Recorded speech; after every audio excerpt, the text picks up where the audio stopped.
Hello everyone, welcome to my another vlog. আর আজকে আমি প্রায় অনেক দিন পর আবার একটা নতুন ভিডিও নিয়ে এসেছি। মাঝখানে কিছু প্রবলেম থাকার জন্য কমপ্লিট করতে পারিনি, কোনো ভিডিও করতে পারিনি। সেহেতু আজকে অনেক দিন পর পুজোর ভিডিও। পুজো প্যান্ডেল শুরু এবং প্যান্ডেলে ঘুরতে যাও স্টার্ট। আমি একটা বন্ধু প্রথমত এবার ষষ্ঠীতে আমি কিন্তু চলে গেছিলাম দিদি বাড়ি মালদাতে। তো মালদাতে প্রথমে ওদের পাড়ার পুজো দেখলাম এবং ঠাকুর দেখার পরে চলে আসলাম আমরা কোথায়, ঠিক জায়গাটা আমার জানা নেই, তবে চলে এসেছি। জিজু আমাদেরকে নিয়ে এসেছিলো, আমি কুট্টুস আর জিজু তিনজন মিলে কিন্তু ঘুরতে এসলাম।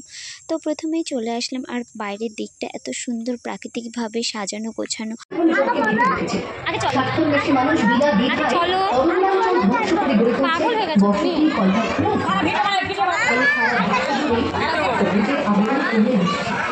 দেখেছো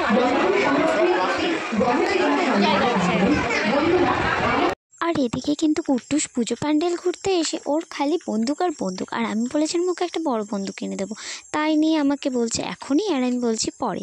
তো যাই হোক, এদিককার ঠাকুর দেখার পরে আমরা কিন্তু একটু হাঁটতে হাঁটতে বেরিয়ে পড়লাম এবং প্রথমত কিন্তু টোটোতে ছিলাম। টোটোতে করে আমাদের মঙ্গলবাড়িতে আসলাম এবং মঙ্গলবাড়িতে এসে মঙ্গলবাড়ির মোড়েই একটা প্যান্ডেল হয়েছে, সে প্যান্ডেলে ঢুকে গেলাম। আর সত্যি বলতে প্যান্ডেলটা এত সুন্দরভাবে করা হয়েছে, তোমরা দেখো।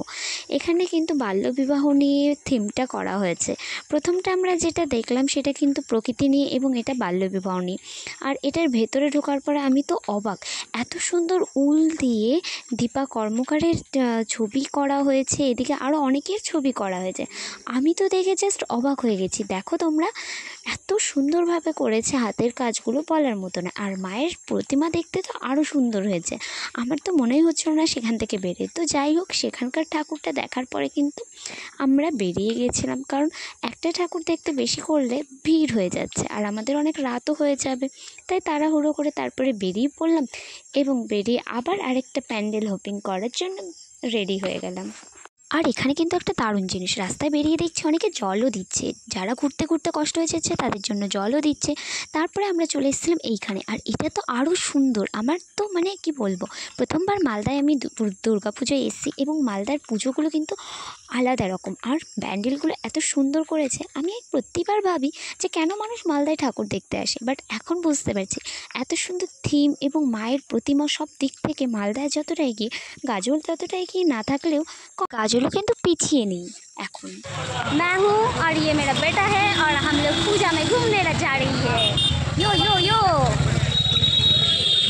गाइस, এদিকে আমি হাঁটতে হাঁটতে যাচ্ছি আর সামনে মানে কুট্টুস আর জিজু আছে। তো চলো, পুজো প্যান্ডেল ঘোরা শুরু হয়েছে। আমার তো প্রায় পা ব্যথাও হয়ে গেছে, আর এদিকে যা ভিড় কি আর বলবো, কষ্ট হয়ে গেল পুরো।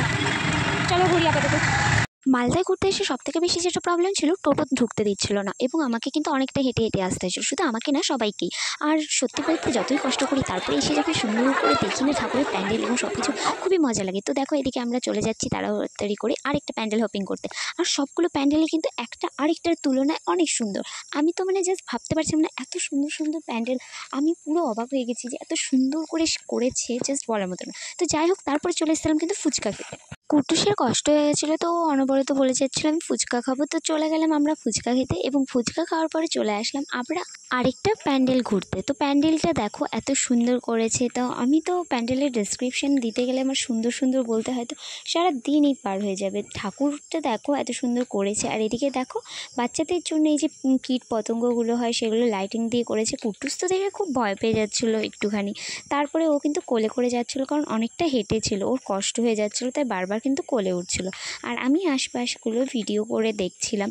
তো প্যান্ডেলের কাছাকাছি চলে এসেছে। আমার সবথেকে বেশি ভালো এই প্যান্ডেলটা লেগেছে, কারণ এই প্যান্ডেলটার মতন আমার মানে দ্বিতীয় আরটা লাগেনি। আর এই প্যান্ডেলটা পুরোটা দেখো শিব ঠাকুরকে দিয়েই করা, শিব ঠাকুরের বড় মূর্তি, তারপর ছোট ছোট এবং তার মধ্যে বোটিং এরিয়া, মানে সম্পূর্ণটা নিয়ে একটা মানে এত সুন্দর জায়গা করা হয়েছে যেটা হয়তো ভাবনারও বাইরে। আমি জাস্ট অবাক হয়ে গেছি দেখে। সো গাইজ, মালদার পুজো কমপ্লিট ডান আমার প্যান্ডেল ঘোরা। এবার আমরা যাচ্ছি বাড়ি থেকে, মানে দিদি বাড়ির দিকে।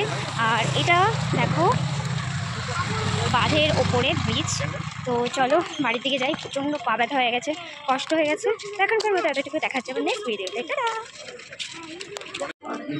কি সুন্দর, কি সুন্দর, এত ছোট্ট, খুবই সুন্দর লাগছে। কংসনারায়ণ থেকে কৃষ্ণচন্দ্র, নবকৃষ্ণ আর সাবর্ণ রাজের বাড়িতে তখনই ডাক পড়তো ওটোপাড়ার। মধুবাইয়ের হাত ধরে এলো দুর্গা।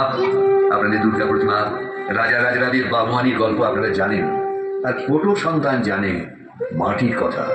তখন উলুবেড়ি থেকে সার বেঁধে আসতো মাটির নৌকা, ভরা থাকতো দুঁদে মাটি, শালকিয়া থেকে নৌকা